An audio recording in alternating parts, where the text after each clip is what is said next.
अस्सलाम वालेकुम नाज़रीन, उम्मीद करता हूँ आप सब खैरियत से होंगे। आज ईद उल अज़हा का पहला दिन है। मेरी तरफ़ से आप सबको ईद उल अज़हा मुबारक हो। दोस्तों के साथ, अपनों के साथ ईद एंजॉय करें और दुआओं में याद रखें। तो अब चलते हैं ख़बरों की तरफ। सबसे पहली ख़बर यह है कि रवामा यानी कि मई 2026 के आखिरी हफ्ते में इतालवी इमिग्रेशन हुकाम और बॉर्डर अथॉरिटीज़ के माहिरीन ने इस्लामाबाद में पाकिस्तानी पुलिस और FIA के लिए एक ट्रेनिंग कोर्स मुकम्मल करवाया है। खुसूसी कोर्स का मकसद इमिग्रेशन के अमल को तेज़, महफूज और शफाफ बनाना है, ताकि इटली में आने वाले पाकिस्तानी जो कानूनी तौर पर आएंगे या आते हैं उनको दस्तावेज़ाती पेचीदगियों का सामना करना ना पड़े। इसके अलावा नाज़रीन, मैं आपको पहले भी बता चुका हूँ कि फरवरी में जो मोहसिन नकवी साहब इटली आए थे, उस मीटिंग में ये तय पाया था कि पाकिस्तानी सफारती पासपोर्ट रखने वालों को इटली में वीज़ा फ्री एंट्री मिलेगी और इससे कारोबारी और सरकारी रवाबत में तेज़ी आएगी, जिससे पाकिस्तानियों को बहुत फ़ायदा हो सकता है।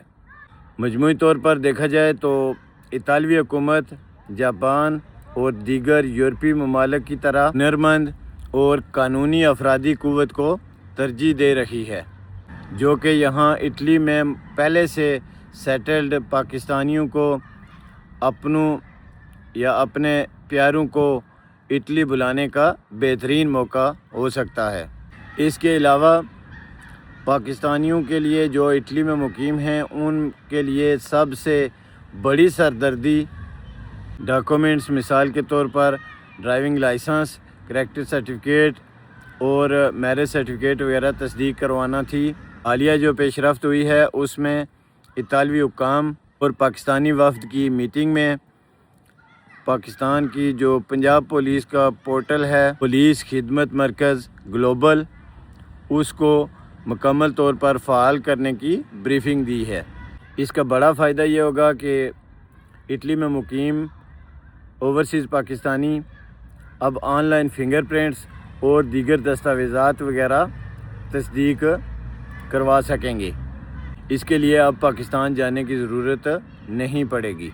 अगर आप अपने किसी अज़ीज़ दोस्त का वीज़ा अप्लाई करने का सोच रहे हैं तो इतालवी हुकूमत ने डिक्रेतो फ्लूसी 2026 से 2028 के दरमियान जो पाकिस्तान और इटली का जो माहिदा हुआ है, वीज़ों के मुतल्लिक़ बड़ी तब्दीलियां की हैं, ताकि जालसाजी और एजेंट माफिया का रास्ता रोका जा सके। अब एक इतालवी मालिक एक साल में ज़्यादा से ज़्यादा सिर्फ 3 दरख्वास्तें दे सकेगा।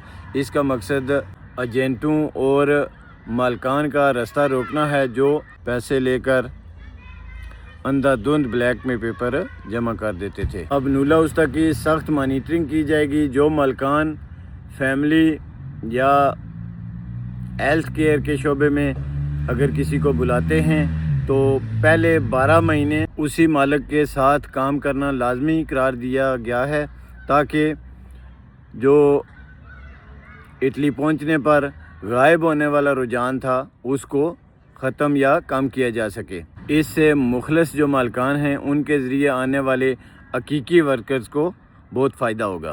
ज़रीन, अब बढ़ते हैं हमारी आखिरी और अहम ख़बर की तरफ। मई 2026 के दूसरे हफ्ते में इटली के शहर रोम में पाकिस्तानी सफारतखाने ने इतालवी सिविल सोसाइटी, मीडिया जैसे कि राय TV और मशहूर अखबार रिपब्लिका और टैंक्स के साथ बड़ी कॉन्फ्रेंस होस्ट की है। इस कॉन्फ्रेंस का बुनियादी मकसद इटली में मुकीम पाकिस्तानियों के कारोबार और पाकिस्तानियों की अमन पसंदी को इतालवी कम्यूनिटी के सामने उजागर करना था, कि इटली में मुकीम पाकिस्तानियों को वो इज़्ज़त जिसके वो हकदार हैं और बेहतर कारोबारी मौके मैसर आ सकें। तो नाज़रीन, इतालवी हुकूमत अब सिर्फ वीज़े ही नहीं दे रही, बल्कि जो लोग इटली आ रहे हैं یا پہلے سے اٹلی میں مقیم ہیں ان کے لیے سسٹم کو ڈیجیٹل اور محفوظ بھی بنا رہی ہے تاکہ ایجنٹ مافیا کا خاتمہ ہو سکے۔ ناظرین، اب تک کے لیے اتنا ہی، پھر ملتے ہیں کسی نئی ویڈیو میں۔ عید کی آپ سب کو ایک مرتبہ پھر بہت بہت مبارک ہو۔ اپنا خیال رکھیں، اپنوں کا بہت خیال رکھیے، دعاؤں میں یاد رکھیے گا۔ اللہ حافظ۔